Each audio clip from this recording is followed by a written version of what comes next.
بسم الله الرحمن الرحيم. الحمد لله الذي هدانا لهذا وما كنا لنهتدي لولا أن هدانا الله.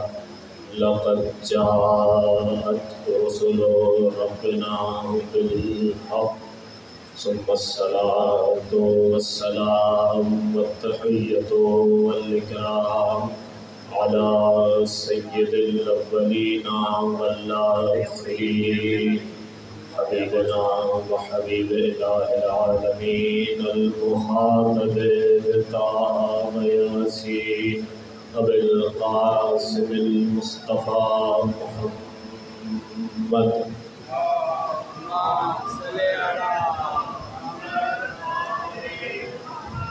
وعلى أهل بيته الطيبين الطاهرين المعصومين المظلومين الذين أذهب الله عنهم الرجس وطهرهم تطهيرا.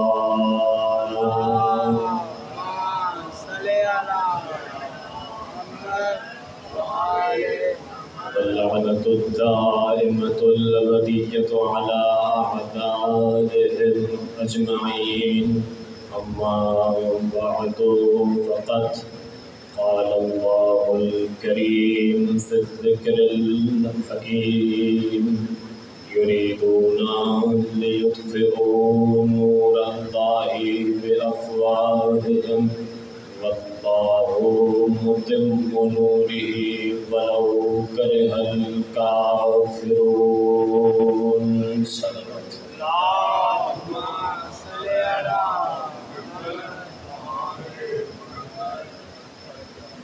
عزیزان گرامی قدر،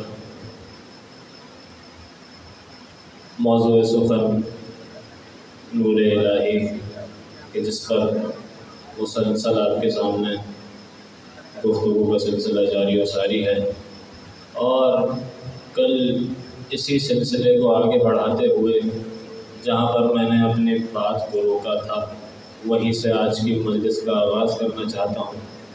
کل آپ کے سامنے سورہ مبارکہ نور کی ایک معروف آیت کہ جسے آیت نور کہا جاتا ہے، کہ جس میں خداوند عالم نے ایک مرتبہ ارشاد فرمایا کہ اللہ نور السماوات والارض، اللہ آسمانوں اور زمین کا نور ہے۔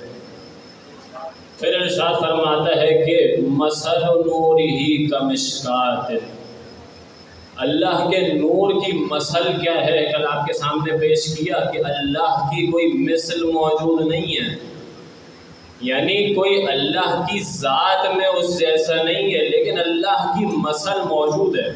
مثل یعنی کیا؟ یعنی کوئی ایسی ہستیاں موجود ہیں کہ جو اللہ کی صفات میں اس جیسی ہیں، کچھ ایسی ہستیاں وجود رکھتی ہیں کہ جو اللہ کی صفات کا مظہر ہیں۔ تو فرمایا مثل نورہ کمشکات، اللہ کے نور کی مثال ایک تاق کی طرح سے ہے، دیوار کے اندر موجود ایک گوشہ اسے کہتے ہیں تاق۔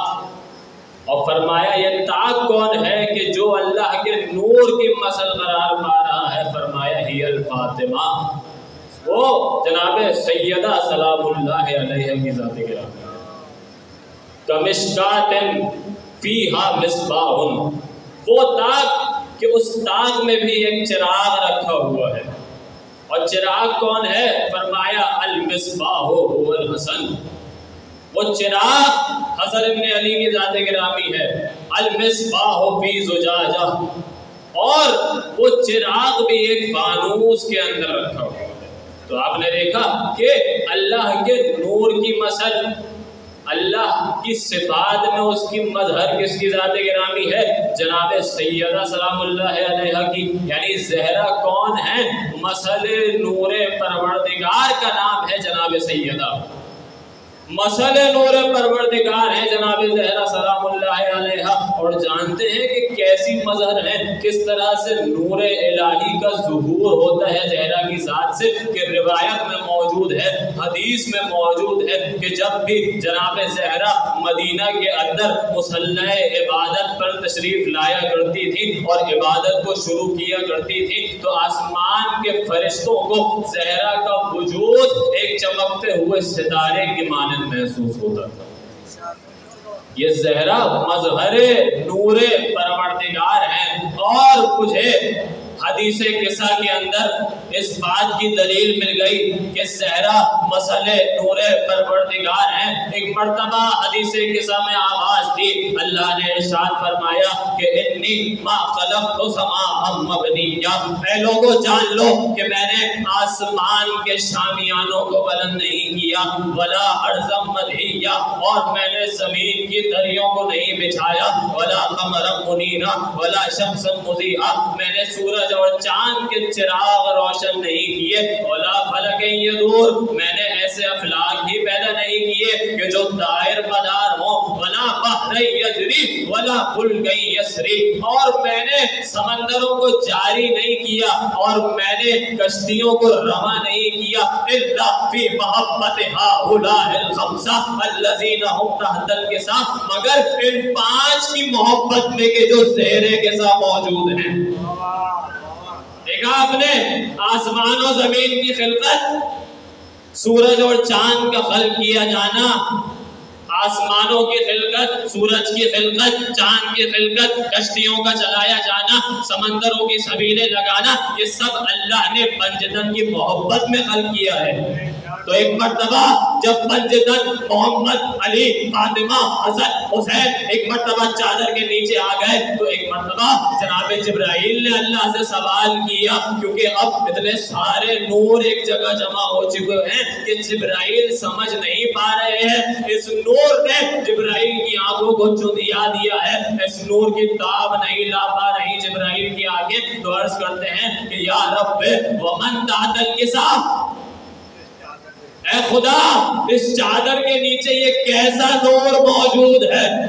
تو اللہ نے ارشاد فرمایا، مثل نور پروردگار زہرا کو پیش کرنا چاہ رہا ہوں، توجہ فرمائیے گا۔ پوچھا کہ یا رب ومن تحت الکساء، یہ زیر کساء، یہ زیر چادر، یہ کون نورانی ہستیاں موجود ہیں؟ تو ایک مرتبہ تعارف کرواتے ہوئے ارشاد فرمایا کہ ہم اہل بیت النبوہ، وہ اہل بیت نبوت ہیں، وہ اہل بیت نبوت ہیں۔ یہ نہیں کہا کہ محمد کے گھر والے ہیں، یہ نہیں کہا کہ نبی کے گھر والے ہیں، کہا کہ نبوت کے گھر والے ہیں، رسالت کے گھر والے ہیں، معدن الرسالہ، رسالت کا معدن ہے، رسالت کا خزانہ ہے۔ اے اللہ یہ ہستیاں کون ہیں؟ فرمایا کہ ہم فاطمہ و ابوہا و بالہا و بنوہا، ارے وہ مرکز تعارف کہ جس سے اہل بیت کا، کہ جس سے پنجتن کا تعارف شروع ہو رہا ہے، وہ فاطمہ ہے، فاطمہ کے بابا ہے، فاطمہ کے شوہر ہیں، فاطمہ کے بچے ہیں۔ مل کے صلوات پڑھیں گے محمد وآلہ۔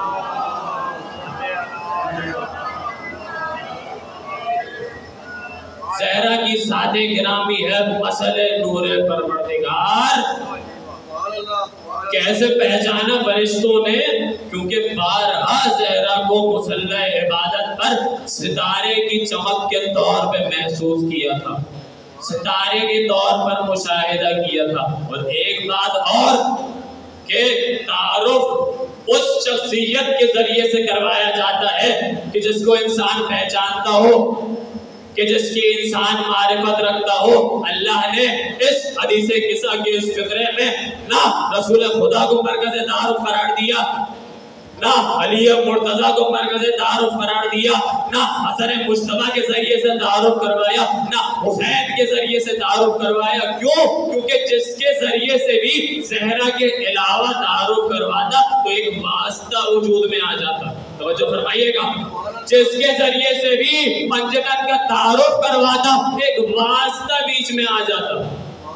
اگر کہتا کہ یہ محمد ہے تو کہنا پڑتا کہ محمد کی بیٹی ہیں، کہنا پڑتا کہ محمد کی بیٹی کے بیٹے ہیں، واسطہ آ گیا بیچ میں، کہنا پڑتا کہ محمد کی بیٹی کے شوہر علی ہیں۔ نہ ہی یہ کہا کہ یہ علی ہے، علی کی زوجہ ہے، یہاں تک تو واسطہ نہیں تھا، لیکن ایک مرتبہ کہنا پڑے گا کہ علی کی زوجہ کے والد ہیں، پھر واسطہ آ گیا۔ نہ یہ کہا کہ حسنین ہیں، حسنین کی والدہ ہے، حسنین کے بابا ہے، اور حسنین کی والدہ کے والد محمد ہے، تو آپ نے دیکھا واحد مرکز تعارف زہرا کی ذات تھی کہ جس کے اور پنجتن کے بیچ میں کوئی واسطہ موجود نہ تھا، کیونکہ نقطہ اتصال ہے نبوت اور رسالت و امامت کے درمیان، اس لیے فرمایا کہ ہم فاطمہ تو ابوہا و بہلوہا و بنوہا، ارے وہ فاطمہ ہے، فاطمہ کے بابا ہے، فاطمہ کے شوہر ہے، فاطمہ کے بچے حسنین ہیں۔ مل کے صلوات پڑھیں گے محمد و آل محمد۔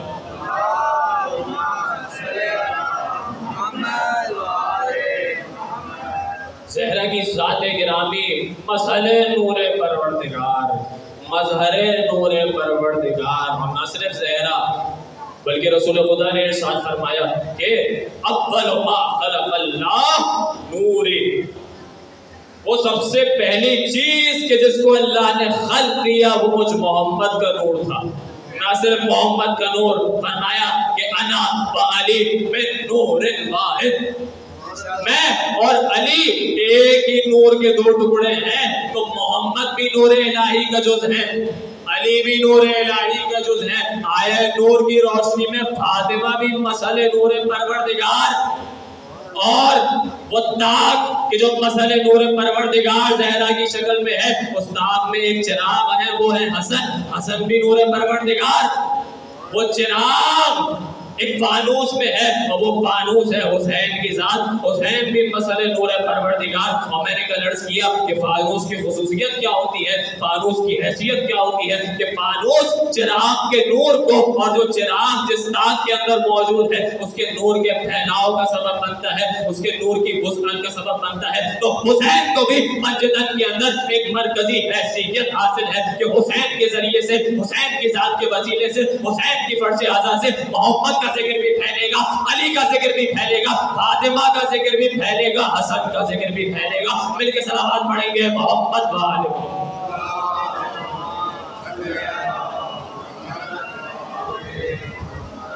اور یہ فانوس کے جو حسین کی ذات ہے یہ کس طرح سے ہے، آیت آگے بڑھتی ہے، فرمایا وہ زجاجہ، وہ فانوس کأنہا کوکب دری، وہ فانوس ایک چمکتے ہوئے ستارے کی مانند ہے، وہ فانوس نور دیتے ہوئے ایک تارے کی مانند ہے، کأنہا کوکب دری یوقد من شجرۃ مبارکۃ زیتونہ۔ یہ فانوس کے جو حسین کی ذات ہے یہ ایک شجرہ مبارکہ زیتونہ سے قصب ضیاء کر رہا ہے، قصب نور کر رہا ہے۔ زیتونہ کہتے ہیں ایک ایسا مبارک شجرہ، ایک ایسا مبارک درخت، ایک ایسا مبارک سلسلہ کہ جو باقی ہو، کہ جو دائمی ہو۔ کأنہا کوکب دری یوقد من شجرۃ مبارکہ، اس شجرہ مبارک کی اور خصوصیت کیا ہے کہ لا شرقیۃ ولا غربیہ، وہ شجرہ مبارک نہ غرب میں موجود ہے، نہ مغرب میں موجود ہے، نہ غرب میں، نہ شرق میں، نہ مشرق میں، نہ مغرب میں، نہ دائیں جانب نہ بائیں جانب، بلکہ صراط مستقیم پر ہے۔ اور کس کی ذات ہے صراط مستقیم؟ مجھ سے نہ پوچھئے گا، مجھے بخدا نہیں معلوم کہ صراط مستقیم کس کی ذات ہے۔ ایک مرتبہ میرے اور آپ کے آخری پیغمبر رسول خدا نے علی ابن ابی طالب کو مخاطب کر کے ارشاد فرمایا کہ یا علی انت باب اللہ، انت حجت اللہ، انت الطریق الی اللہ، انت النبأ العظیم، انت الصراط المستقیم۔ اے علی آپ ہی اللہ کا دروازہ ہے، آپ ہی حجت خدا ہے، آپ ہی وہ راستہ ہے کہ جس کے ذریعے سے اللہ تک پہنچا جا سکتا ہے، آپ ہی وہ عظیم خبر ہے کہ جس کی قرآن میں اللہ نے خبر دی ہے، اور آپ ہی کی ذات صراط مستقیم کی حیثیت رکھتی ہے۔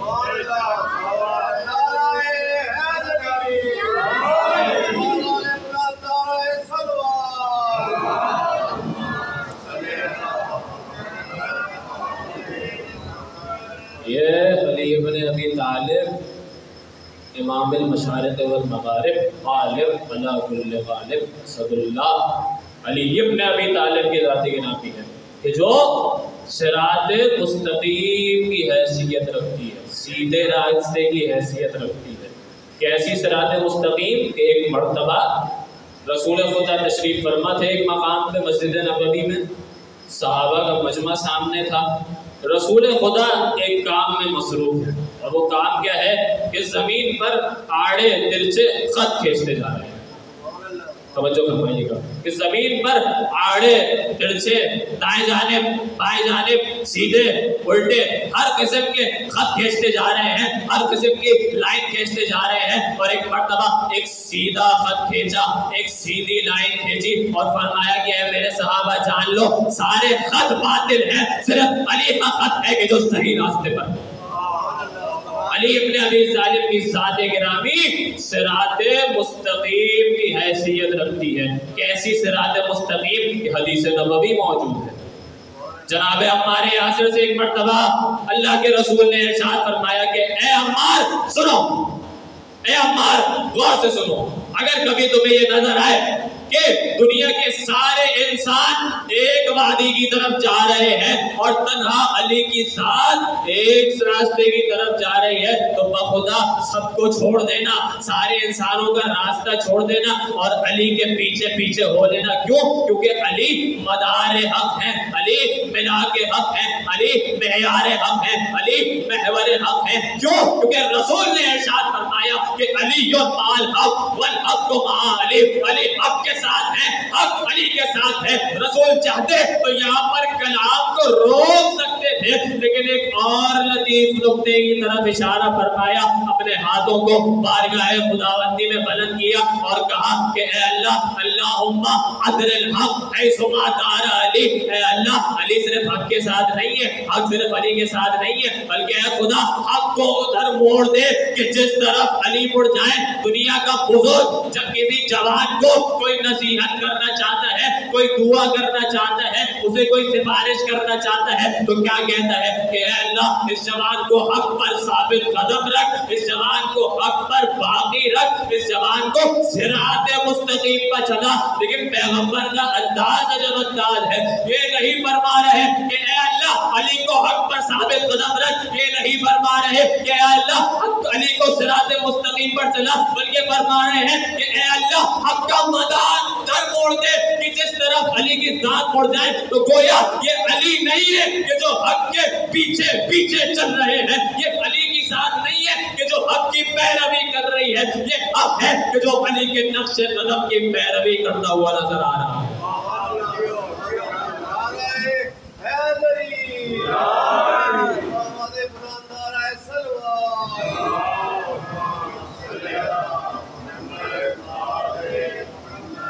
یہ علی ابن ابی طالب کی ذات گرامی ہے کہ جو مدار حق ہے, ملاک حق ہے. اور پھر وہ آیہ نور کا تسلسل آگے بڑھتا ہے. مسلسل اپنے موضوع پر سخن گفتگو کر رہا ہوں.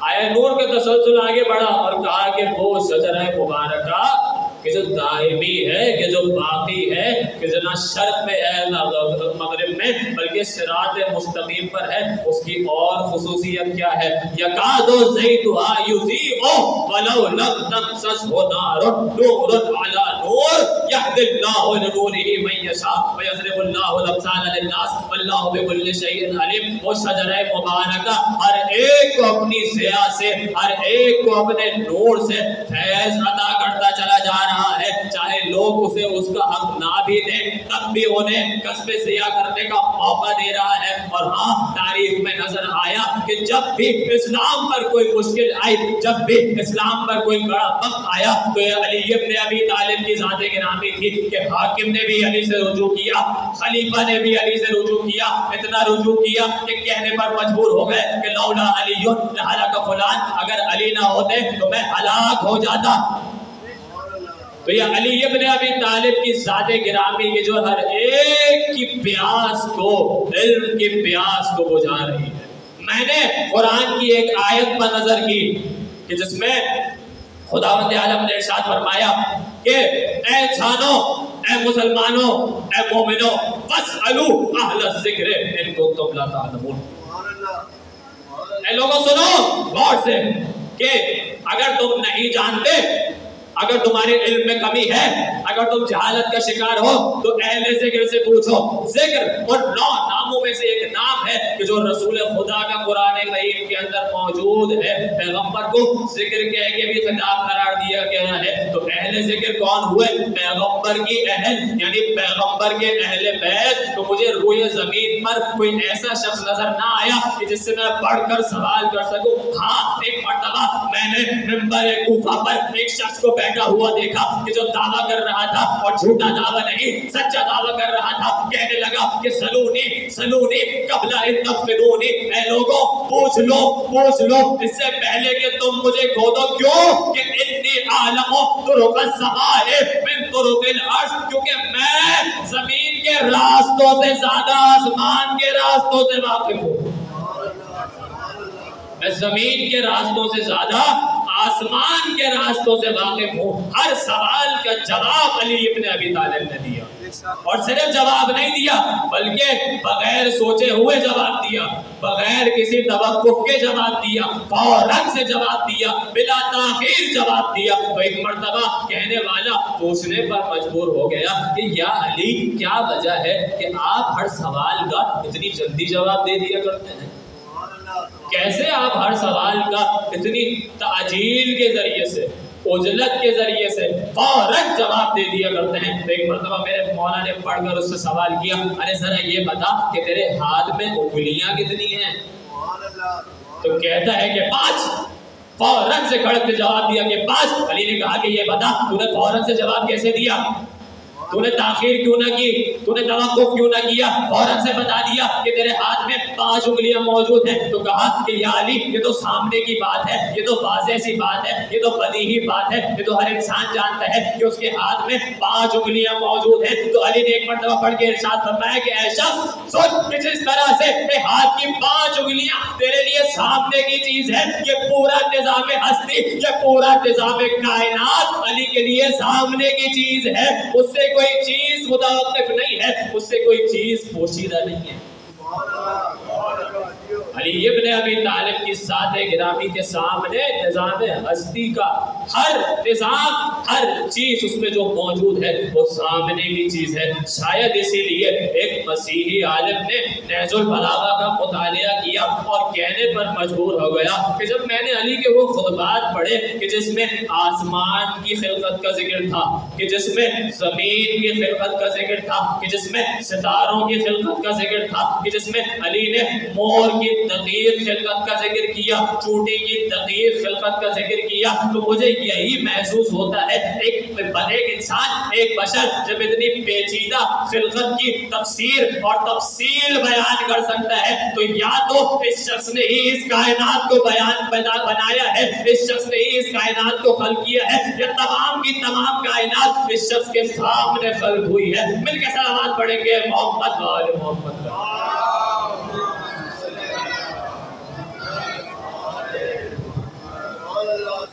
علی ابن ابی طالب کی ذات گرامی، ملا کے حق، بیان حق، دعوی سلونی کرنے والا علی۔ اور یہ آیت اور نور پھر آگے بڑھی، ایک طولانی آیت ہے عزیزوں، 2 آیتوں پر مشتمل ہے۔ آواز دی کہ شجرہ مبارک زیتونہ کی جو دائم ہے، جو باقی ہے، نہ مشرق میں ہے نہ مغرب میں ہے، وہ اپنے نور سے سب کو فیض ادا کر رہا ہے، نور کے بعد نور، ایک امام کے بعد دوسرا امام، کہ جس کے ذریعے سے اللہ نے ہدایت کا انتظام کیا۔ تمہارے لیے اس مثال کو بیان کیا۔ اچھا یہ سنو کہ وہ نور الہی کہ جو آسمان و زمین کا نور ہے وہ کس مقام پر موجود ہے، وہ کس جگہ پر موجود ہے؟ تو فرمایا تھا کہ اللہ نور السماوات والارض کہاں موجود ہے؟ فی بیوت اذن اللہ ان ترفع ویذکر فیہا اسمہ یسبح لہ فیہا بالغدو والآصال۔ وہ اللہ کا نور کچھ ایسے گھروں کے اندر موجود ہے، کچھ ایسے گھرانوں کے اندر موجود ہے کہ جن گھروں کی رفعت کا، بلندی کا، ان کو بلند کرنے کا، ان کو ذکر کرنے کا اللہ نے حکم دیا ہے۔ ان گھروں کے اندر ہمیشہ اللہ کی تسبیح و تقدیس بیان کی جاتی ہے۔ جب رسول نے اس آیت کو پیش کیا تو ایک مرتبہ حضرت ابو بکر نے پڑھ کے سوال کیا کہ اے رسول خدا، یہ کس کے گھر ہیں کہ جس کے اندر اللہ کا نور موجود ہے؟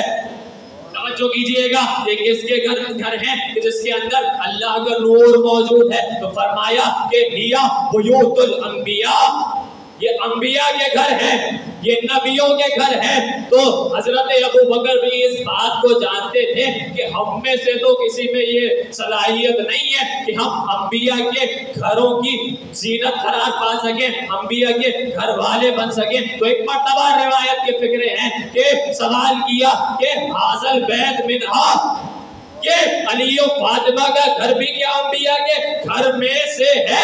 واشارہ الی بیت علی و فاطمہ، علی و فاطمہ کے گھر کی طرف اشارہ کیا. تو رسول خدا نے یہ ارشاد نہیں فرمایا کہ ہاں یہ بھی انبیاء کے گھروں میں سے ہے، بلکہ ایک مرتبہ بڑھ کر ارشاد فرمایا، ایک مقام بلند کر ارشاد فرمایا کہ نعم من افضلھا، یہ علی و فاطمہ کا گھر صرف انبیاء کے گھروں میں سے نہیں ہے، ان سب سے افضل ہے، ان سب سے بڑھتر ہے. مل کے صلوات پڑھیں گے محمد و آل محمد.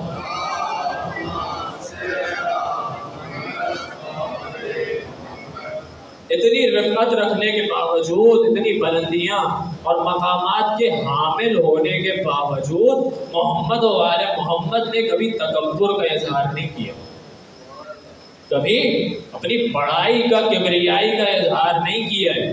عزیزوں، دو لفظ موجود ہیں دوسرے کے مقابل پر. ایک ہے تکبر کہ جو آپ نے بارہا سن رکھا ہے، اور ایک ہے استکبار. ایک ہے تکبر اور ایک ہے استکبار. دونوں قرآن کی لفظ ہیں، دونوں قرآن کے اندر موجود ہیں. تکبر کہاں ارشاد فرمایا؟ ایک مرتبہ آواز دی، هو اللہ الذی لا الہ الا هو الملک القدوس السلام المؤمن المہیمن العزیز الجبار المتکبر. وہ اللہ وہ ہے کہ جس کی ذات متکبر ہے، وہ اللہ وہ ہے کہ جس کو کبریائی کا حق ہے، وہ اللہ وہ ہے کہ جس کو بڑائی کا حق ہے. اور استکبار کا لفظ کہاں آیا؟ کہ جب ایک مرتبہ اللہ نے تاج خلافت آدم کو پہنا لیا، انی جاعل فی الارض خلیفہ، میں زمین میں اپنا ایک خلیفہ بنانے والا ہوں. تو ملائکہ سے فرمایا کہ جب میں اس میں اپنی روح کو پھونک دوں تو تم سب کے سب سجدے میں گر پڑنا. سارے ملائکہ نے سجدہ کیا، فسجدوا الا ابلیس ابا واستکبر وکان من الکافرین. ابلیس نے سجدے سے انکار کیا، استکبار کیا، مستکبر بن گیا، کیونکہ وہ کافروں میں سے ہی تو تھا. تو آپ نے دیکھا، ذرا سی توجہ کیجئے گا، آپ نے دیکھا کہ تکبر کا بھی لفظ موجود ہے قرآن کے اندر، استکبار کا لفظ موجود ہے قرآن کے اندر. دونوں کا ریشہ ایک ہے، وہ ہے کبر. لیکن فرق کیا ہے؟ سوال یہ پیدا ہوتا ہے کہ تکبر اور استکبار میں فرق کیا ہے؟ تو تکبر وہاں ہوتا ہے کہ جب کوئی شے، کوئی مخلوق یا کوئی ذات، خدا کی جیسی ذات اپنی ذات میں کسی چیز کی حقیقتاً مالک ہو. اور استکبار وہاں ہوتا ہے کہ جب صرف دعویٰ ہی دعویٰ ہو، کہ جب صرف باتیں ہی باتیں ہوں، لیکن کوئی انسان اپنی ذات میں کوئی چیز نہ رکھتا ہو، مالک نہ ہو، بلکہ صرف دعویٰ کرتا چلا جا رہا ہو. تو اللہ نے شیطان کو متکبر کہہ کے خطاب نہیں کیا، مستکبر کہہ کے خطاب کیا. کیوں؟ بتانا چاہ رہا ہے کہ جو میرے بنائے ہوئے خلیفہ کے مقابلے میں آیا کرتا ہے وہ متکبر نہیں ہوتا، وہ اپنی ذات میں کسی چیز کا مالک نہیں ہوتا، بلکہ وہ مستکبر ہوتا ہے، اپنی ذات میں کھوکھلا ہوتا ہے. مل کے صلوات پڑھیں گے محمد و آل محمد.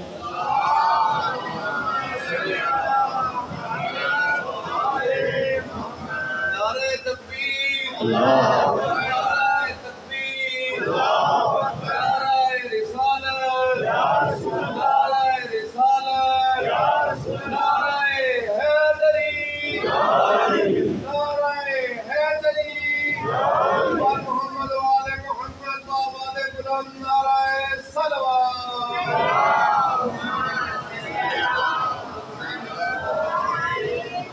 بس میرے عزیز اپنے آخری مراحل کی طرف بڑھ رہے ہیں. عزیزوں، یہ ذات محمد و آل محمد ہے کہ اس نے کبھی تکبر کا اظہار نہیں کیا. کیوں؟ جانتے تھے کہ ہم جس بھی چیز کے مالک ہیں اس کا مالک ہمیں اللہ نے بنایا ہے. ہم اپنی طرف سے کچھ نہیں رکھتے، ہم اس کے سامنے جھکتے ہیں، تواضع کا شکار کرتے ہیں، تواضع کا اظہار کرتے ہیں، تواضع کو پیش کرتے ہیں۔ اس کے باوجود مخلوقات میں سے کوئی بھی آل محمد کے برابر نہیں ہو سکتا۔ نہج البلاغہ میں آواز دی کہ لا یقاس بنا احد، اب آل محمد پر کسی کا مقایسہ کیا ہی نہیں جا سکتا، کسی کو قیاس کیا ہی نہیں جا سکتا، اب آل محمد کے ساتھ کسی کو کمپیئر کیا ہی نہ جا سکتا۔ تو مانو نا کہ آل محمد اور ہے، صحابہ اور ہے، آل محمد اور صحابہ برابر نہیں ہے، آل محمد کا مرتبہ بلند ہے۔ ایک مرتبہ ایک شخص سے دوسرے شخص نے پوچھا کہ ذرا یہ بتاؤ کہ کیا تم سنی ہو؟ کہتا ہے کہ 100%، میں 100% سنی ہوں۔ کہا کہ پھر بھی علی علی کرتے ہو؟ کہا کہ 100%، 100%۔ کہا عجیب۔ کہا تم سنی ہو؟ کہا 100%۔ کہا پھر بھی علی علی کرتے ہو؟ کہا 100%۔ کہا علی اور بقیہ صاحب میں کوئی فرق ہے؟ کہا 100%۔ کہا تم سنی ہو؟ کہا 100%۔ پھر بھی علی علی کرتے ہو؟ کہا 100%۔ کہ بقیہ صحابہ اور صحابہ اور علی میں فرق ہے؟ کہا 100%۔ کہا کیا فرق ہے ذرا بتا دو؟ کہا کہ بقیہ کو خلافت ملی ہے ایسے، علی کو خلافت ملی ہے ایسے۔ مل کے نعرہ حیدری، نعرہ صلوات۔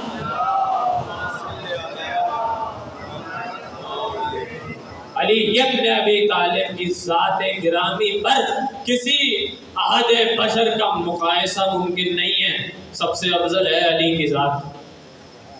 بس عزیزوں، آج 8 محرم کی شب آ گئی، ہم عاشور سے، شب عاشور سے حسین پر آنے والی مصیبتوں سے مسلسل نزدیک ہوتے چلے۔ کل آپ کے سامنے حسن کے ایک لفظ جگر کی مصیبتوں کو پیش کیا، لیکن جانتے ہیں کہ کربلا کے اندر صرف قاسم نہیں ہے کہ جو حسن کی نشانی کے طور پر موجود، کم از کم حسن کے 3 بیٹے کربلا کے اندر موجود تھے۔ ایک کون ہے؟ ایک ہیں سب سے بڑے بیٹے، ایک ہیں ان سے چھوٹے کہ جن کا لقب اصغر ہے، عبداللہ اصغر۔ ایک ہیں عبداللہ اکبر، وہ بھی کربلا میں شہید ہوئے، ان کی شہادت بھی حسین کے لیے بہت گراں تھی، ان کی شہادت بھی حسین کے لیے بہت سخت تھی۔ ایک ہیں عبداللہ اصغر اور ایک ہیں قاسم، جن کی مصیبت کو آپ کے سامنے پیش کیا۔ عبداللہ اصغر کے مصائب معمولاً بہت کم ہمارے سامنے پیش کیے جاتے ہیں، بہت کم ہمارے سامنے بیان کیے جاتے ہیں۔ جانتے ہیں کون ہے یہ عبداللہ؟ یہ ایک مرتبہ امام حسن کو جب شہید کیا جا چکا تو موقع شہادت بطن مادر کے اندر موجود تھے، شکم مادر کے اندر موجود تھے، اور حسن کی شہادت کے بعد ان کی ولادت ہوئی۔ اس بچے نے کبھی اپنے باپ کو نہیں دیکھا، اس بچے نے کبھی اپنے باپ کی زیارت نہ کی، لیکن کیا فرق پڑتا ہے کہ جب حسین جیسا چچا باپ کی شکل میں اس بچے کے ساتھ موجود تھا۔ اجرکم اللہ۔ ہاں عزیزوں، یہ بچہ اتنا مانوس ہے اپنے چچا حسین سے کہ جہاں بھی حسین جاتے ہیں، حسین مسجد میں جائیں تو بھی چچا کے پیچھے پیچھے جاتا ہے، حسین گھر میں آئے تو بھی چچا کے ساتھ ساتھ رہا کرتا ہے۔ بڑی الفت تھی اس چچا اور بھتیجے میں، بڑی محبت تھی اس چچا اور بھتیجے میں۔ ہاں عزیزوں، روایت کے فقرے ہیں، مقتل میں بیان ہوا کہ ایک مرتبہ جب صبح عاشور آ گئی اور ایک ایک کر کے اصحاب حسینی میدان میں جا کے شہید ہونے لگے، اور ظہر عاشور کے وقت کئی اصحاب شہید ہو چکے، تو یہ بچہ صبح عاشور سے مسلسل اپنے چچا حسین کے ساتھ کھڑا ہوا تھا اور دیکھتا تھا کہ کبھی چچا کے چہرے پر بے چینی آتی ہے، کبھی چچا کے چہرے پر اضطراب آتا ہے، یہ بچہ بھی منقلب ہو رہا ہے، یہ بچہ بھی شوق شہادت سے لبریز ہو رہا ہے، یہ بچہ بھی مضطرب ہو رہا ہے۔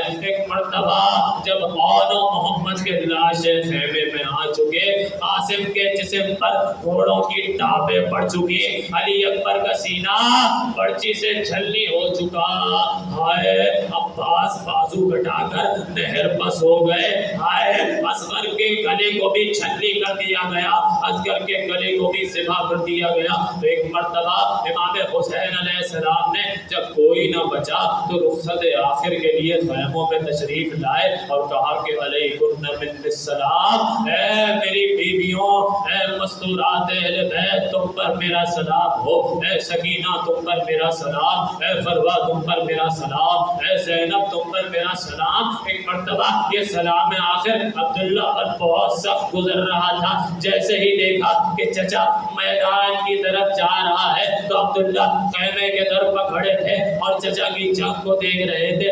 ہاں خوب جنگ کی حسین نے، لیکن ایک مرتبہ زخموں سے چھلنی ہو کر حسین سی سے زمین پر آئے، دشمنوں نے گھیرا ہوا ہے، تلواروں کے قلعے میں ہے، نیزوں کے حصار میں ہے، کہ ایک مرتبہ حسین کی ہیبت پھر بھی اس قدر ہے کہ کسی میں دم نہیں ہے کہ حسین کے نزدیک آ سکے، کہ حسین کے قریب ہو سکے۔ ہاں ایک مرتبہ عمر سعد کہتا ہے کہ ارے جلدی کرو، حسین کے سر کو قلم کرو اور اس قصے کو یہیں ختم کرو۔ عمر سعد کی طرف سے حکم کی تعمیر ہوئی اور ایک شکی آگے بڑھا، اجرکم اللہ، اجرکم اللہ۔ عبداللہ نے جب یہ منظر دیکھا کہ ایک شکی میرے چچا کی طرف تلوار لے کر بڑھا ہے تو ایک مرتبہ خیمے سے دوڑے، حسین نے آواز دی اور چچا کی عبداللہ کی ماں کو کہ اے مادر ذرا سنو، عبداللہ مقتل میں نہ آنے پائے، عبداللہ میدان میں نہ آنے پائے، ان کو روک کے رکھنا۔ مگر ہائے بچہ جوش میں تھا، اپنی ماں کا ہاتھ چھڑا کر میدان کی طرف دوڑا۔ اب جو میدان میں پہنچا چچا کو سینے سے لگا لیا، لیکن وہ شقی تلوار لیے ضرب کے لیے آمادہ ہے۔ عبداللہ نے جیسے ہی محسوس کیا کہ یہ شقی میرے چچا کے سر پر ضرب لگانا چاہتا ہے تو ایک مرتبہ جانتے ہیں کیا ہوا؟ ہائے چچا کے سر پر اپنے دونوں ہاتھوں کو رکھ دیا، اس شقی نے توقف نہیں کیا، تلوار سے ضرب ماری، بچے کی انگلیاں کٹ گئی، بچے کے ہاتھ کٹ کر گر گئے۔ ایک مرتبہ آواز بلند کی، ہائے چچا، ہائے چچا۔